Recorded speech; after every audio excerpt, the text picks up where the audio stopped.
Okay, so welcome to another episode of Moving Forward Talk with Diana. Today I'm joined by Dr. Boone from Lakeland, and the purpose for this platform is to motivate others to become proactive in shaping their future without putting limitations on their capability to do so. It's an honor to have you, Dr. Boone. Thank you. I appreciate you thinking of me to include me in this exciting project. Thank you very much. And can you tell us about yourself, your background about yourself? Sure. My name is Leggy. I have one daughter. Her name is also Leggy. My mother's name is Leggy, and we just make up the special brand of people here in Florida. I'm originally from Baltimore, and we relocated to Florida in 2008 after my dad passed away. So I wanted to be closer to mom and my brother, who's also here in Lakeland. I have my biology degree is in biology. I went to Frostburg State University up in the mountains of Western Maryland. And my initial goal was to be a veterinarian. It's either animals or mortuary science. So tried the animals first. I ended up working at the zoo. Once I graduated, I worked at the Baltimore Zoo and loved it. People were crazy, the monkeys were awesome. And later on was introduced to crime scene work by one of my neighbors who was a crime scene investigator. And I applied for that job and found my way into forensics. And since 1993, I've been working in the field of forensic science. I got my master's degree in 2006, because I moved in 2008. 2006 from National University out of California, and it was predominantly online. So that was a huge challenge with a 4-year-old child working on a degree online. But God bless me, we got that done, and my master's is in forensic science. And around that time is when I changed over to teaching. I taught middle school and high school students and some college courses in forensics. So I had a chance to teach biology, environmental science, biotechnology, paramedical biology, and forensics was my big push. So once we moved to Florida, I came back to crime scene work. And one of the administrators for the sheriff's office here in Polk County put together a job for me and brought me over, recruited me to come over to the sheriff's office as a latent print examiner, which is what I do now. And we just got a title change. So now I'm a forensic analyst. It sounds much more important, but it's pretty much the same job. Yes, it actually is. It's interesting. It's a little boring for the ones who need to be mobile, but it's interesting, and it's good to help out with what I do with crime scene work. It helps tag along with the crime scene work and the fingerprints and other evidence they bring in. I analyze it, trying to figure out who that evidence was made by, whose fingerprints did what, whose shoes, whose tires. Try to connect the dots, so to speak. So in 2014, I decided to pursue my PhD and earned that in public policy and administration, focusing on criminal justice. And my biggest focus in all of that was to look at how trauma affects crime scene investigators, if it affects them at all. And I know it affected me. So I figure I'm not alone. I can't be the only one who's crime scene crazy. So I looked to hear from other investigators on how their agencies were helping them get through some of those really tough scenes where their coworkers or children or elderly or animals or whatever their trigger was, how those things affected them. So that's pretty much me in a big, big, big nutshell. Great, excellent. I mean, your accolades just speaks for itself. And tell me about the process of obtaining your position, your careers. And I know you spoke already about attending school and what they're in, but talk about the process. Initially, going to college was not an option. Mom, dad said you go to work or you go to school or you join the military, which was fine. And I ended up doing all three. Mhm. So I did join the Army Reserve. It didn't like me very much. So that was not for me to stay a part of that particular thing. But I did learn a lot about people in those brief months of training. I worked, um, I've been working since I was 14, doing different things because I hated asking people for money. It's not that Right. they were broke or suffering or it looked like we were struggling. I just hated the idea of asking someone for something I could earn myself. So, and I'm still in the same mindset. I don't ask folks for things I know I can work on and earn myself. It might not happen immediately, but I feel like working for it makes it more important to me. It sticks with me a lot better. I appreciate it in a different way. And initially going to college, and I went to York College in Pennsylvania for 2 years and decided to transfer to Frostburg more for the party aspect, but a little for the opportunities Mhm. to meet more people, to engage with other people in my interest in biology. And it wasn't that I was a great biology student. I just loved the animals. I loved science. Mhm. So it was a lot of internal motivation. And as long as I stayed busy, I got a lot done. I got my work done, my schoolwork done. I tutored. I worked for a catering company.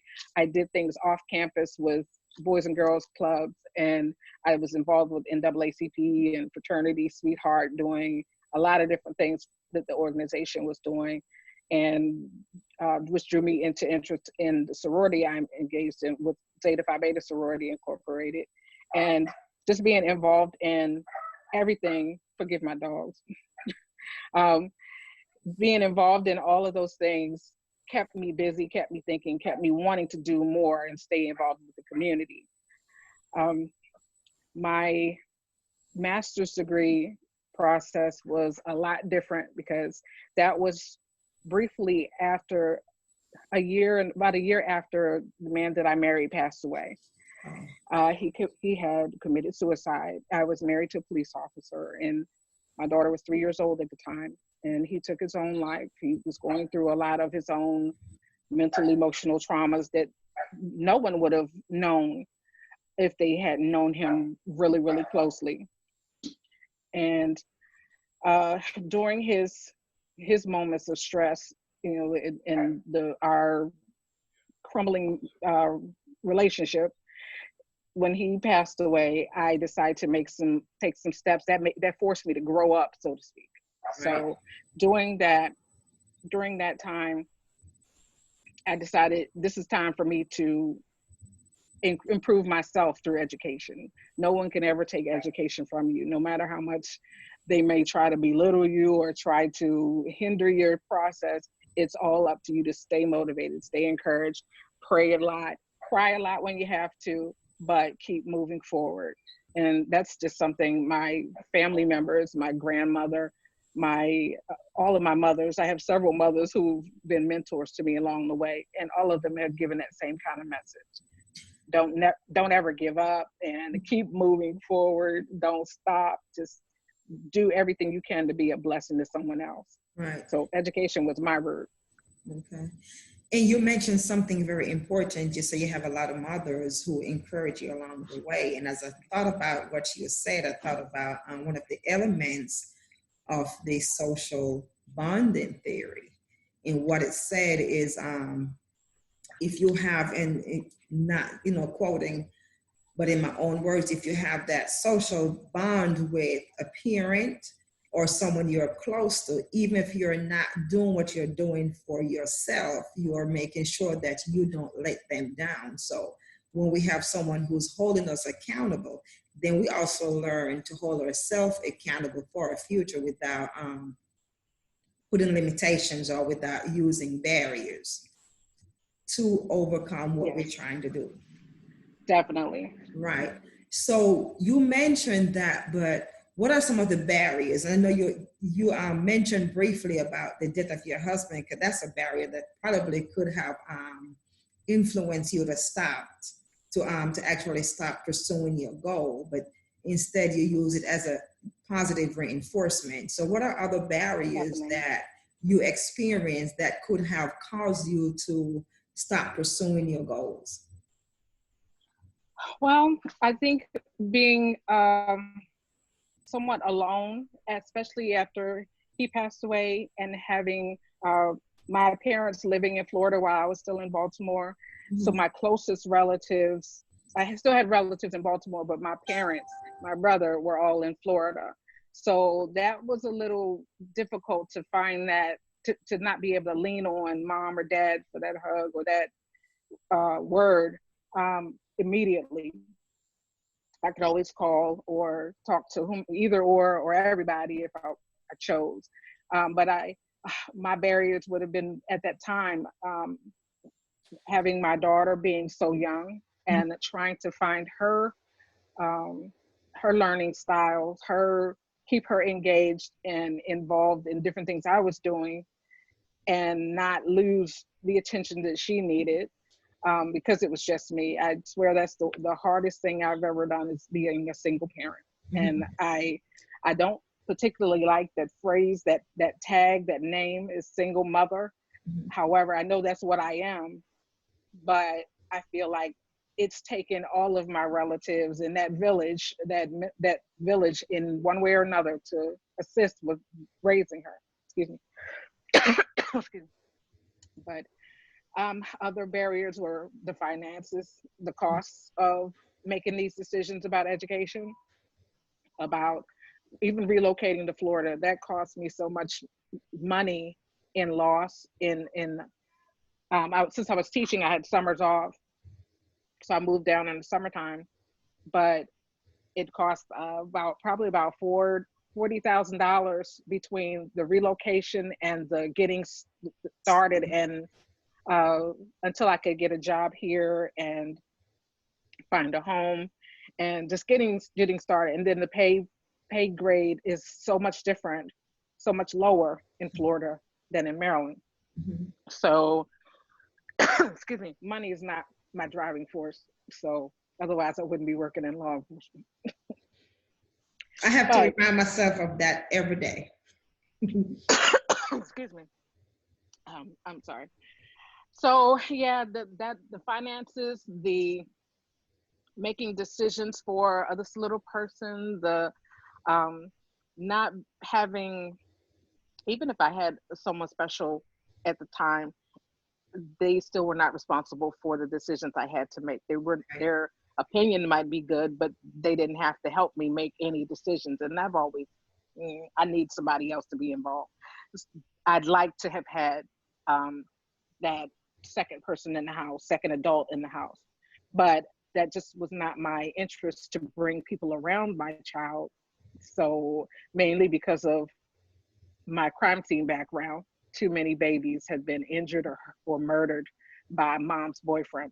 And I know that's just a part of my trauma Right. to think like that, but it made me leery when it came to relationship building.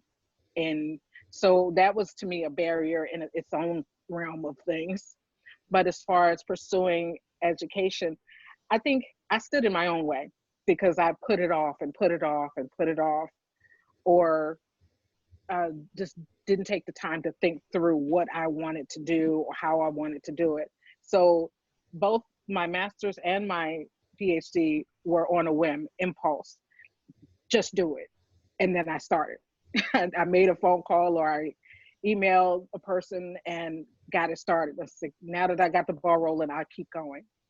I hate the idea of quitting something so important. So once I made the decision to start, I knew I wasn't going to stop. Mhm. So I don't know if this is going to be my final degree or not, but we'll see what happens over the next few years. And usually a PhD, the first PhD is usually not the final degree. Mm. Yeah. Um, so you have, explained some of your barriers and what this platform is. The purpose of the platform is for others to learn of others' barriers, the barriers that Mm-hmm. we experience. And we also want them to actually probably learn some skills from us or learn some methods of how we overcame those barriers to, move beyond and to achieve. So what methods did you use to move beyond those barriers? On the few occasions that I've had an opportunity to speak for different audiences, that same question or similar question like it have come up. When I'm teaching classes, I always teach that one piece of you have to have something to do outside of that goal, that job, that whatever it is you're pursuing. Have a hobby, have a volunteer aspect, a community engagement, whatever it is, have something else that's yours, not just for that job, or not that just everything is your work is a good component of your life, but you don't want it to be your whole life. Right. So you have to have coping strategies that might be hobbies, it might be reading, it might be writing, it might be drawing, it might be any other thing, but to make sure you have something to keep you engaged outside of those things so that you don't keep it. For me, going to crime scenes was after a while I got desensitized. It didn't bother me like it used to. But some scenes would really get to me, and I'd have to work the scene, leave, and just sit down somewhere and try not to bawl, to crying, and be super sad because this person did not deserve what had happened to them. So I would start writing. I wrote songs. That was one of the big things. While I'm driving around Baltimore in my crime scene machine, I'm writing songs when I'm sitting on the corner waiting for my next call, or going, just in between calls, or however it was, I had time. I would write poetry or write songs, or same concept really. And I sent some of them off to get published in the Library of Congress. So that was something I will always have. It's mine. I read a lot, mostly comic books or graphic novels, as people call them now. They're still comic books to me. But I do a lot of reading, and I do a lot of writing. And it might sound strange, but dreams are my escape.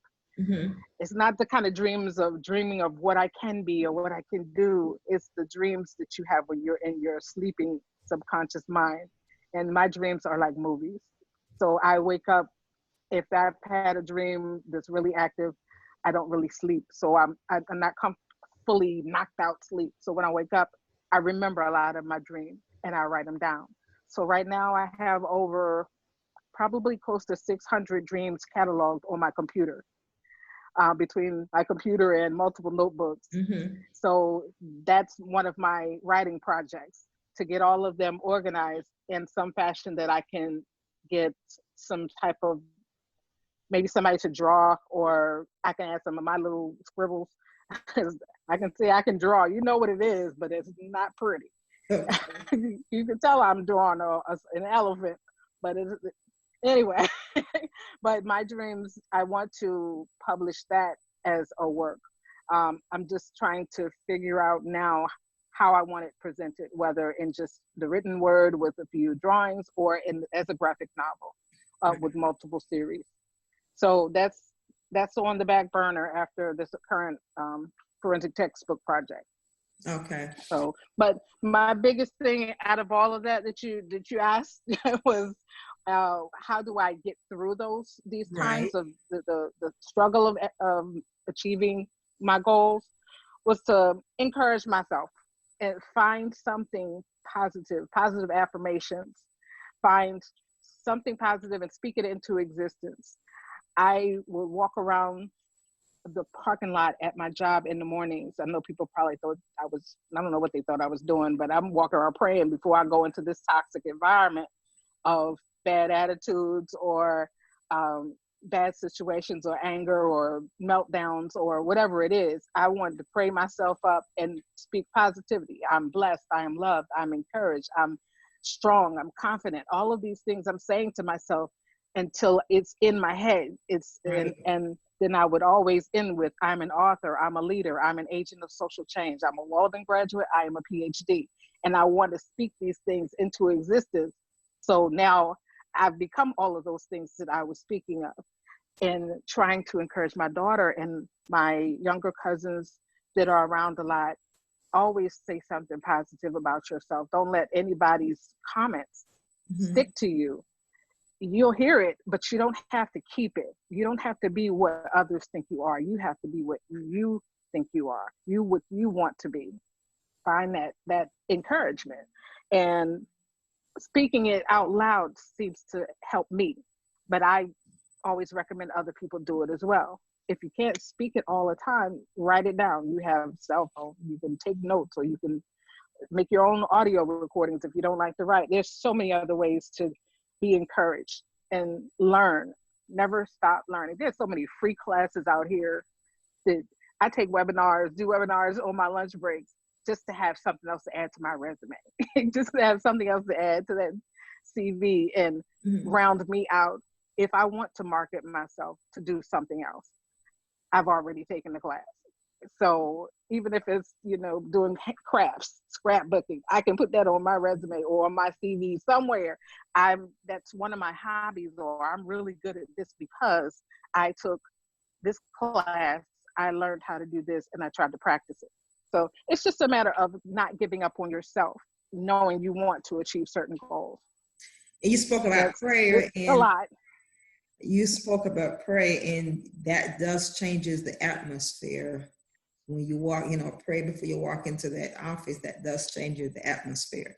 And you just encouraged me because you said something, speaking into existence. And I speak things into existence, but sometimes I myself, even though I'm trying to encourage others, I have to admit that at times I get discouraged. Sometimes I feel like I'm just going to throw the towel in, but then I have to remind myself of, what I'm trying to accomplish, my goals of motivating others, my goals of helping other people to, identify their potentials and set the goal and work, toward achieving those goals. So you just motivated me. Sometimes if I can't speak it, just write it down. Encourage yourself. Yes. You know, I put little notes all over the house to do that. I got my biggest phrase, and when somebody comes to me and says they have so much on their mind, so much to do, or this new goal, they don't know how they're going to achieve it, is it's already done. mm-hmm. And I put that all over my house. Excuse me. That it's already done, so they can see. Don't stress about it. God's got it in control. It's already done. So So, I feel better just knowing that. so right after the ending of this conversation, I'm going to write my therapeutic group home. It's already done. And that is my next project. Yes. It's already done. So, your testimony here today just reinforced what we have always known and what we're trying to get others to believe in, that you can achieve whatever you desire to, regardless of all your barriers. Now, Yes. my next question is, how can we convince others to eliminate the mindset that barriers must win? And the reason why I say that is because, and I'm sure that you have the experience too of probably one of the young folks you have worked with, or it don't have to be a young person. It could be any individual that say, I would love to do this, but then we use excuses. I don't have this resource, or I don't have that resource, or even, I can't do that. They're not going to allow me to do that. You don't see, I'm Black. It's not going to happen. So how can we convince others to eliminate that mindset that barriers must win? Because barriers are not supposed to win. We talk ourselves out of a lot of things, Mm-hmm. right out of opportunities. And a lot of it is fear of failure. And I think I bumped into that phrase years ago, and it actually tripped and fell on my face. As I was probably 12 or 13 years old when I would call myself stepping over this little chain link thing that was between the apartments where my aunt lived. I stepped over it and I tripped. I'm like, can I step over something this small and trip? And then I realized it's because I was moving too fast.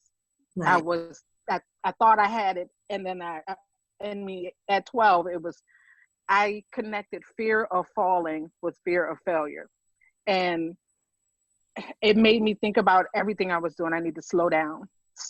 I started speaking slower. I Mhm. started writing things down that I really wanted to remember. And then that clicked again when I was in college in a psychology class in York College, and the graphology person came in, and they asked people's handwriting samples so they can look at the graphologist is the person who analyzes handwriting, and trying to find out personality traits and see if there's anything in them that's telling about yourself, whether you're a liar, whether you're generous, whether you have aptitude, or you have the capability or potential to do different things. And the graphologist looked at me and looked at my handwriting and said, "You're going to be everything you want to be, but," and when she said that "but," on my ears like, "But what?" She said, "But you're absent-minded. You're going to forget a lot of what you're doing if you don't write it down.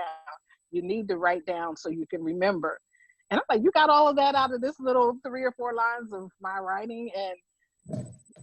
And sure enough, I do have those moments of being absent-minded. So I have to write things down. So when I'm in meetings, when I'm in church, when I'm in any kind of information setting, I'm writing it down. I'm writing down. I have a notebook or notepad or something somewhere nearby. So I have notebooks all over the house where I've written down different things. That's where the dream writing came in. Um, if I don't write it down, I won't remember it, and that just helps me. And then I can go back and look at those notes and maybe help somebody else who was even at that meeting. Well, what did so and so say, or what are we supposed to be doing after we leave here? Oh, didn't you write it down? I don't understand why other people aren't writing it down, Mhm. because I just don't remember. But in any case, I found out that that's intimidating. Some people get a little nervous when you're writing stuff down all the time. I'm finding that out just recently in all of these police chief meetings that I attend. They look a little worried, like I'm going to write down something about them when I could be drawing pineapples and tumbleweeds all over my paper. They don't know what I'm writing, You know, but they get nervous about it. I don't mean to interject, but as you say that, during Bible study and Sunday Mm-hmm. school, my pastor always says, if my students are not writing, it seems as though they're not learning anything, because as soon as you walk out of this Bible study or Sunday school, it's 95% you may forget. Yes, definitely. I remember my dad asking me, "What did they talk about in church this morning?" He had gone to his church. I went to a church I was attending, and he said, what did they talk about?" And I'm like, "I really don't know, Dad." Because I was there. I was there for the whole service. I was listening, but it didn't stick. So that was just extra reinforcement. I'm like, I need to write this stuff down, whether it's just the verses they spoke from or the message title, whatever it is. I'm writing as many notes as I can so I can reflect on it, go back and reread it when I need it or when I want to or when I want to share it. And it's always been my belief that using that and other things that have happened in my life, God helps you get through yours so you can help somebody get through theirs. Right. So using that, reflecting on notes, I've gotten other people to start taking notes a little bit more than they did at one time, and it's helped them. Or I would teach in the classroom. If I don't see it in your notebook, if you didn't write it down while we were talking about it, then how do I know you understand what I'm saying, or Right. that you're going to remember it, whether it's test time or when you need it later on in life? So I highly encourage taking notes of different things, whether it's recording or handwriting. And as you were speaking about writing it down, I was looking down, not to ignore you, but I wanted to remember the scripture that talks about writing our visions down. So I had to Google it real quick. So I wasn't ignoring, but I was on my phone trying to Google that scripture. And even the Bible gave us instructions about. It said, write your vision and make it clear. I think I lost your Uh-oh. Okay. My audio has dropped off. I can hear you now. Let me see if I can put my other ear. Okay, I think I'm back. Right. Right. So I really want Okay. to just reiterate and reinforce what you were saying, to just confirm. Even the Bible gave us the instruction that said, write the vision on the tablet and make it clear, because sometimes we do forget. And that's why sometimes when we forget, we know what we want to do. And even sometimes the steps of, what we need to take is going through our minds. If we don't write it down by the end of the day, maybe an hour later, we tend to forget. It's so true. Definitely true. So is there any, before we wrap up, I may not have asked you, a question that could probably bring something else out that you wanted to talk about. So is there anything else that you would like to share with the goal of empowering others? One of the things I think would be empowering, not just writing things down, but being a good listener is a very important characteristic to build. I'm not sure what it is about me, but my mother has the same situation happen to her. My daughter has a similar situation where strangers, people we've never been introduced to or involved with, will come up to us and tell us what's going on in their lives, whether it's positive or something that's really hurting them. Mm-hmm. People tend to come to us with those issues, and just want to talk. And all we can do is just listen or be there to offer some small encouragement to let them know that we are listening, or maybe a resource if it was something they need.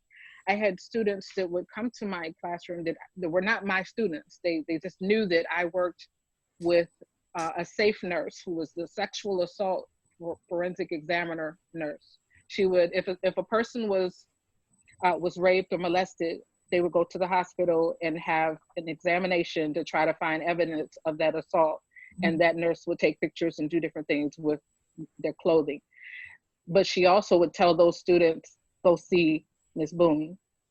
And they would definitely come see me and tell me what happened to them. And I was amazed at some of the things that they were going through, and it just hurt right along with them, and let them know, I'm here should you ever need to just talk. And some of them would come back and just talk. And it wasn't always about their situation, the assaults or the problem that they had. It would just be to have an adult who was actually listening to them. So being a good listener is a perfectly just a strong characteristic to build. You're always learning, and it helps you kind of humble yourself to Right. know, to understand that some people have gone through so many more traumatic things that I've ever gone through, and I feel blessed. But also I feel like I'm a blessing to them, that they're willing to come to me and hear what I have to say, or to just be encouraged that somebody's there to listen to them. I would always suggest, um, in addition to learning and listening, keep reading. Don't stop reading. Always, whether it's headlines on the newspaper or on the computer headlines, or find things you're interested in and read more about them. But stay engaged with something to keep your mind continually growing. There's too many things out here that are just zapping our mental energy, just taking us away from reality. But read for yourself, read for pleasure, read for knowledge. Just stay engaged with reading, and that brings you to learning history, brings you into learning about civic things, our politics, and all of those. They sound heavy, they sound difficult, but the more you know, the more you can understand and engage with others, so you can participate Right. and just be involved in the decision making that's being done for you, instead of just accepting what people are telling you. You can offer some rebuttal or some different, just a different viewpoint, and let them know it's not like that for me. Let me tell you what my issues are. Right. And I understand, but let's talk about it in, multiple ways, because there's always multiple solutions to different problems. So keep reading, keep listening, always be learning. And thank you very much. And as you know, this platform name is Moving Forward. So now, and you addressed that just a little bit. So what are there any other accolades in your future? The biggest things for me now are reading. I had planned on, I turned 50 in this past September, and made my decision then. I said, I want to make this my decade of legacy making. I want to do things that I can make sure will be beneficial, whether it's for building wealth, building financial wealth for my family and my daughter, or just to have somebody pronounce my name correctly. I know, Because because I you had a look hard at it, you time see with it. Leggy. But to create legacies for my family. And in doing that, I feel like the degree is a big step, but it's also, I wanted to contribute. I'm contributing to the forensic textbook. That is a huge step for me. I'm part of 3 authors that are working on So You Want to Be a CSI, a textbook that'll by crime scene investigators, and just helping kind of get rid of some of those things you see on TV, those myths when it comes to crime solving and attending crime scenes. But I'm also going to work with an international author, an organization that works with women in forensics specifically, and working on an international version of a crime scene investigator resource. Once those 2 projects are done, I'm going to work on my dream series. And other things I like to do is just travel, be able to travel. I want to just get in a financial position where I can go anywhere and go everywhere if life allows us to do so. If you know, when things are accessible, so we can make use of those things. I do want to travel and just see different cultures, see different people, and see who has different things in common with me, or that I might just learn a bit about my history that I cannot find, or create my own history, make up my own backstory. Since unfortunately we've lost our history in many ways for our generations, I'd like to create that backstory based on the things I think my ancestors may have contributed to get me to where I am. Oh, that's awesome. And it's ironic because yesterday I was talking to someone in reference to Eckerson's life development stages. And you're like, I just had my 50th birthday, and that is where the middle adulthood, I'm at my 50th birthday, and it's my dream now to just leave my legacy. So you are right on target. It was a pleasure to have you. And before we get off the air, thank you. If there is anyone who would like to share your motivational story with the goals of motivating others, please contact me via phone number. You have my phone number, 863-257-2095, or you can leave a comment in the comment box. And it was a pleasure to have you, Dr. Boone, and we'll keep in contact. Thank you so much. Thanks.